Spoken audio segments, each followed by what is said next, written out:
Hi, Rylee. I'm taking a look at your project right now. Let me fix that a little bit. Okay, so she is a feminist writer. More than that, though. So don't just focus on her writing that was feminist. I'm glad you're including. And I wouldn't, I get that's fine. Her love life, that's fine. And if you're going to say, if you got the capital L here, you should have capital L there as well. I'm glad that you're putting not a lot of text on the slides, and then you're giving a twist in the narration. Thank you. I appreciate that.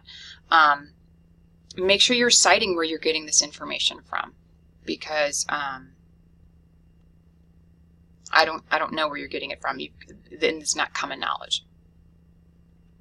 So,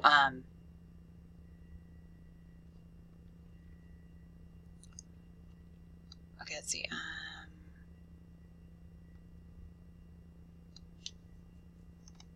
Okay, so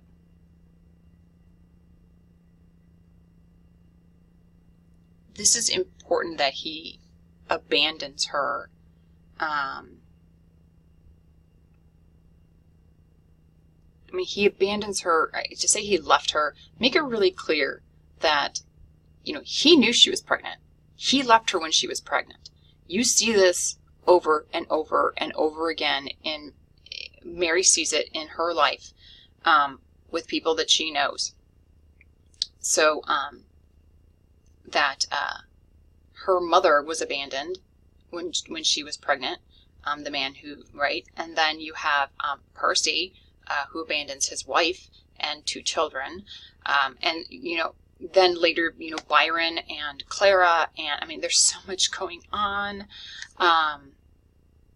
with men not following through with their responsibilities.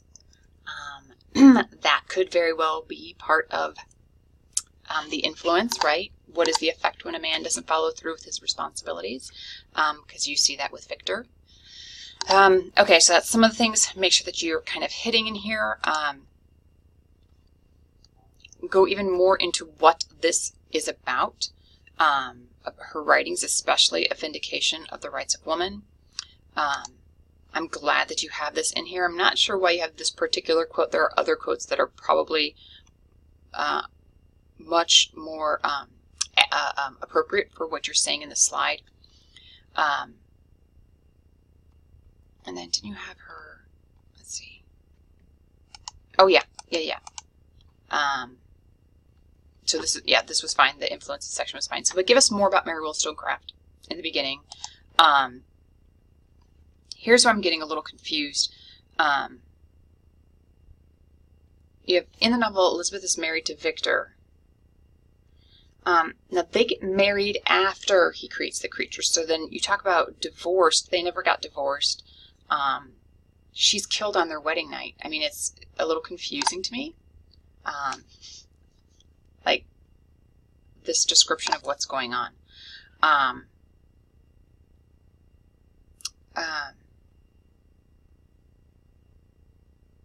Take out any of the I's, the first person stuff that's in here.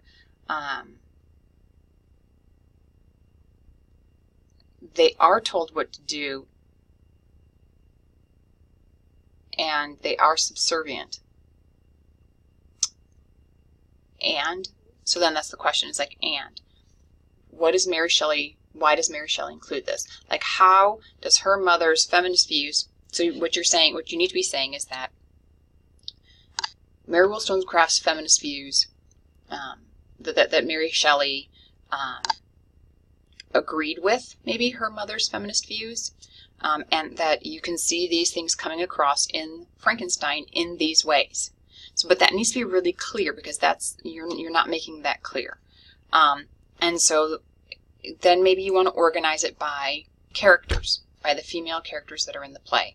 Elizabeth, what's going on? Why is Elizabeth this way? And what kind of commentary is Mary Shelley making with it? So this is like just the beginning, like you're just sort of barely you're identifying the connection, but you're not really analyzing it. And so that's the section, that's like how you need to further develop this, which is how the same issue that a lot of people are having with this particular project. This is a little confusing because you have Justine and the female creature. You've got Justine's name over a picture of the Bride of Frankenstein, which is actually, you condensed it, and so it doesn't even look right. And this is from the film, so I would take it out.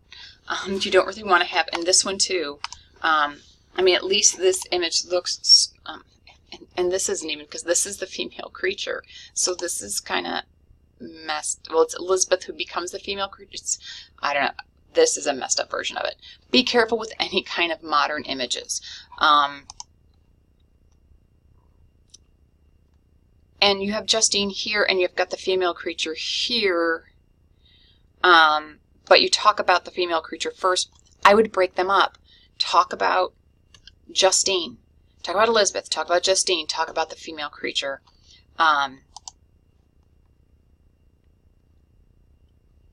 This is sort of a nice wrap-up of it, and I'm glad you've got a concluding slide.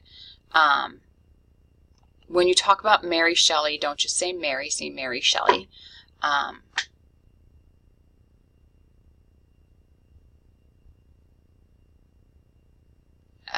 And I'd be careful about this quote too. So I would say go back over the materials that are provided for you, describing what the project, like how in-depth the project needs to be.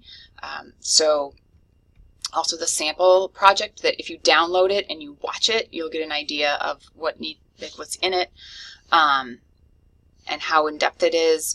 And I posted a video in the announcements that goes over all the sections of the project, and how in-depth they need to be, the issues that students tend to run into. So there's all the materials under, Learning Materials Ancestor Project, and then there's also an additional video posted in the announcements that I want you to watch. If you have questions, make sure that you let me know what your questions are. Again, make sure that you're citing everything, that you're fully explaining and supporting everything.